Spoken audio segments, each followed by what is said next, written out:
안녕하세요. 맥키네지 투자클럽입니다. HLB, 계열 종목인 HLB 테라피틱스의 신경연성 각막염, RGN 요구 관련해서 유럽 EMA에서 소아 임상 연구 계획, 보통 이제 PIP라고 하는데 이게 이제 면제받았다는 소식입니다. 계열 종목인 생명과학, 제약, 테라피틱스 글로벌 차트론까지 한번 살펴보겠습니다. 테라피틱스 관련되는 부분들은 이제 일단 6월달에 가장 중요한 부분들이 지금 데이터 클리닝 이후에 6월 한 이제 뭐 중순 이내에 나올 수 있는 데이터 락업, 그리고 이제 한 10여일 이후에 나오게 되는, 통상 이제 6월 말 정도로 이제 생각되는 탑라인 데이터의 발표를 앞두고 있죠. 이게 가장 강력한 이제 모멘텀이라고 보실 수 있는데요. 이제 아침에 나왔던 이제 기사를 보게 되면 테라피틱스의 신경연성 각막염 치료제 알지온 여구 관련해서 유럽의 PIP를 면제받았다, 이렇게 좀 되어 있죠. 이 소아 임상 연구 계획입니다. 이 Pediatric Investigation Plan인데요. 유럽에서는 EMA에서 승인을 받으려고 하면 보통 이제 CAMP에서 이제 권고하는 수준을 동일하게, 요 이제 P라고 하는 게 소아잖아요. 그러니까 이제 뭐 소아 환자들 대상으로 시험을 하는데 아동이라든지 청소년한테 이제 사용하기 위해서는 반드시 이제 이 의약품의 안전성, 요 효과 관련되는 부분들, 요 PIP를 거쳐야 되는데, 요걸 이제 요 EMA 사이트 들어가 보시면 페아드리틱 이제 커미티라고 해가 PDCO에서 이걸 간장을 합니다. 그리고 전체적인 이제 PIP, 페아드리틱 인베스티게이션 플랜 관련해서 어세스먼트 프로세디어, 그러니까 이제 뭐 평가를 어떻게 하는지 기간도 보시게 되면 초기에 이제 인텐트 파일 관련되는 부분에서 이제 결정까지 이 시간이 제법 많이 걸리죠. 그래서 이런 부분들이 면제가 된다라고 하면 이 탑라인 발표 이후에 그 라이센스 인을 하는 빅파마 입장에서는 상당히 또 이제 뭐 비용이라든지 기간을 축소시킬 수 있기 때문에 뭐 좋은 어떤 부분의 내용이죠. 그래서 글로벌 빅파마 라이센스 하우스의 협상력을 정대시킬 수 있는 좋은 어떤 내용의 그 부분들인데, 주가는 오히려 이제 이런 부분들이 크게 반영을 하지 못하는 흐름들. 지난주에 한 9,000원 부분까지 올렸던 부분을 다시 한 10% 이상 목요일부터 내리는 어떤 흐름이 오늘 뭐 기사에도 크게 영향받지 않고 음봉 흐름을 좀 보였던 게 좀 아쉬운 부분이죠. 내용 좀 살펴보면 미국의 자회사 리젠트리와 개발 중인 이 NK 치료제 관련되는 부분, 요 보면 이제 뭐 팀베타신, 아세테이트, 저만제, 용어 좀 어려울 수 있는데요. 뭐, 요 부분에는 이제 뒤에 이제 염을 좀 어떻게 썼느냐, 제형을 좀 하기 위해서, 뭐, 그렇게 이해하시면 될 것 같고요. 그래서 유럽 의약품청, 그러니까 EMA 산하의 소아위원회, 요게 이제, 페아리틱 그 커미티입니다. 앞서 제가 보여드렸죠. 여기에 제출한 소아를 대상으로 한 임상 연구계획, 그러니까 이 부분들이 되지 않으면 유럽에서 허가가 나질 않습니다. 그래서 PIP를 풀 웨이브 요청이 억셉터블하다고 이제 드래프트를 받았다. 그러니까 완벽하게 결정이 난 건 아니에요. 근데 수용이 가능하다라고 이제 드래프트 수신을 받았다는 겁니다. 결정은 조금 더 있다가 나와야 되기 때문에 기사 내용을 좀 보면, 그래서 테라피틱스에 따르면 이 RGN 요구에 관해서 유럽 이제 EMA 신청 시, 만약에 이제 EMA에다가 이제 막 허가 신청을 나중에 하게 된다. 이제 3상 끝나고 난 다음에 이제 뭐 그 준비를 해가지고 넣을 때, 요 PIP 제출이 면제되면 앞서 보여드렸듯이 시간도 들고 이게 다 돈이거든요. 그 비용을 절감할 수 있다라고 하면 듀딜리전스를 하고 있는, 작년에 또 뭐 작년부터 올 초에 했던 빅파마 입장에서는 이런 부분들이 매력적으로 이제 볼 수 있는 그 내용들이죠. PIP 같은 경우에 유럽에서 신약 판매 승인을 신청할 때 소아 대상의 안전성 유해성을 입증하기 위해서 의무적으로 제출해야 되는 규제 요건입니다. 그래서 국내에서 이제 뭐 코로나 관련되는 부분에서 뭐 레키로나 관련해서 이제 유럽에 이제 허가를 받을 때 여기에도 셀트리온 같은 경우에도 요 PIP 관련되는 부분에 드래프트에서 뭐 이 부분 안건이 올라왔다 이런 부분들 내용을 많이 이제 볼 수가 있었던 부분입니다. 그래서 특정 기준에 해당되는 기준에 면제 요청서 제출을 통해서 이 PIP 면제 승인을 받을 수 있다. PIP 제출을 위해서는 소와 임상에 대해서 프로토콜 준비도 해야 되고 제출 이후에 EMA 검토 승인까지 통상 수개월 걸린다. 앞서 제가 이제 프로세스를 보면 많이 걸리죠. 데이 120일 그러니까 신청하고 난 다음에 그 데이 첫날부터 그러니까 여기 한 2개월 요 6개월이니까 한 8개월 정도 걸리는 겁니다. 그러니까 요런 어떤 이제 흐름을 통해 가지고 하기 때문에 그 통상 수개월이 걸리는 게 아니라 8개월 이상 정도 걸리는 어떤 부분인데 EMA 공개된 어떤 정보에 따르면 돈페사의 옥서베이터 같은 경우에는 EMA에 PIP를 제출했으나 그 EMA가 소아그룹에 대해서 PIP에 대해서 유예 결정, 데프랄 이 부분이 이제 나왔거든요.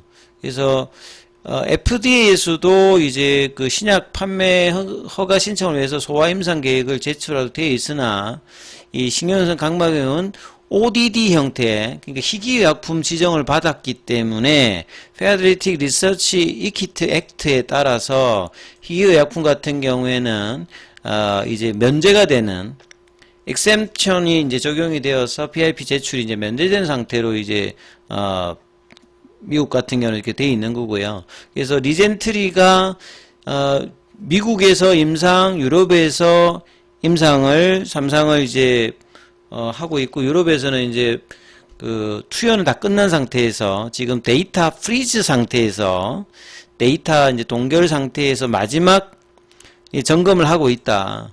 그래서 조만간 이게 이제 중요한 거죠. 주가에서는 이제 이 부분부터 중요합니다. 데이터 점검, 데이터 락업이 되면 이제 더 이상 이제 데이터에 접근을 이제 못하는 상태로 이제 통계적으로 돌려가지고 한 2주 정도 있으면 탑라인 데이터가 나오거든요. 그래서 데이터 지금 프리즌 상태에서 마지막 점검을 여기가 시간이 많이 걸립니다만 요게 이제 한 6월 한 중순 정도 한 2주 정도 이내에는 데이터 락업 기사가 아마 이제 뜨는 어떤 이제 시간이다 이렇게 좀 보셔야 됩니다. 안경 대표 같은 경우에는 유럽 신약 판매 승인에 많은 시간과 비용을 할애하는 이 PIP 면제가 가능한 것으로 보고 있는데 요게 이제 결정은 EMA가 정식적으로 이제 통보하는 거는 2달이 있다가 나옵니다. 만약에 이제 요렇게 나오게 되면 탑라인도 좋고 만약에 라이센스 아웃을 하게 되면 지금 6월 달이니까 7월 8월 이 부분도 이제 나중에는 이제 뭐 EMA가 통보를 면제로 이제 해준다라고 하면 굉장히 뭐 좋은 어떤 딜에 영향을 줄 수 있는 부분이겠죠. 그리고 이제 신경외선 각막염 외에도 이 각막 윤부 줄기세포 결핍증으로의 적응증 확장 관련되는 부분에서 이제 라이센스 아웃에서 결국 계약금 반환 의무가 없는 초기에 이제 그 계약금 관련되는 부분이 어떻게 되느냐가 향후에 탑라인 발표 이후에 뭐 가장 중요한 어떤 내용이다 이렇게 좀 보시면 될 것 같고요. 오늘 항서제약 같은 경우에는 홍콩 상장 이후에 현지 기사들도 계속 이제 홍콩 상장 관련되는 이야기가 계속 나오고 있고 이제 50위안 중반 정도 흐름에서 이제 단기로 세론이 한 3일 정도 나왔다가 다시 이제 이전의 어떤 고가를 넘어가려는 연중이 이제 최고가가 한 56위안 정도이기 때문에 이런 부분들 시도를 장중에 좀 윗골에 나왔습니다만 50위안 중반 정도로 계속 유지해주고 있죠. 그리고 월봉 같은 경우에도 4개월 연속 지금 월봉을 만들어내고 있고 6월 달에는 이제 작년에 이제 고점을 넘어가는 어떤 흐름들을 보일지 여부가 이제 중요한 어떤 구간에 들어가거든요. 그리고 홍콩 쪽에서는 이제 거래가 오늘은 약보합 정도 되었고요.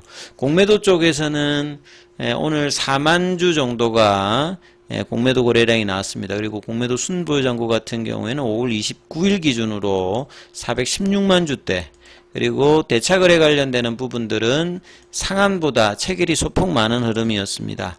자, 차트 흐름에서 보시게 되면 이 가장 강한 종목이 결국 탄력적인 게 테라피틱스와 제약, 그 다음에 본주인 HLB 이런 흐름인데, 테라피틱스가 이 볼린저 밴드 상단을 지난주에 넘어갔을 때 계열 종목의 순환매를 좀 유도할 수 있는 어떤 흐름이었는데요. 이걸 이제 그 다음날에 음봉이 나오면서 볼린저 밴드 상단 태깅 지지가 안 되면서 다시 지금 5일선 밑으로 내려갔습니다. 오늘 종가로 보면. 그래서 21일평에서는 지지를 받았습니다만 단기적으로 또 3일 내려오면서 이 지난 수요일 날의 양봉의 시가 7,920원, 그러니까 8,000원 위로는 이번 주에 빨리 올려서 N자형 패턴이 나올 수 있게끔 만드느냐가 단기 차트 흐름이 중요한데, 여전히 여기도 지금 거래량이 지금 부족한 부분들이 굉장히 좀 아쉬운 흐름이죠.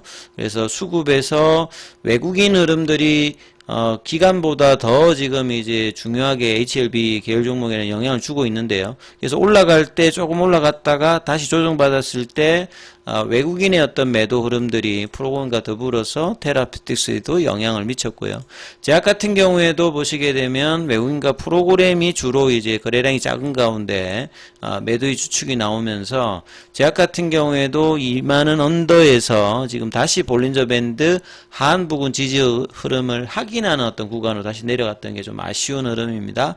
그리고 생명과학 같은 경우에도 6,000원 부근에서, 그러니까 5일선과 20일의 좁은 어떤 구간에서 그냥 플랫형으로만 제한적 거래량에서 좀 움직임이 나타나고 있고요. 글로벌도 마찬가지입니다. 20일에 2평의 저항을 맞으면서 그 밑꼬리는 나오고 여전히 거래량은 작은 상태에서 지금 3,000원 부근에서 가격을 형성을 하고 있는 게 좀 특징인데요.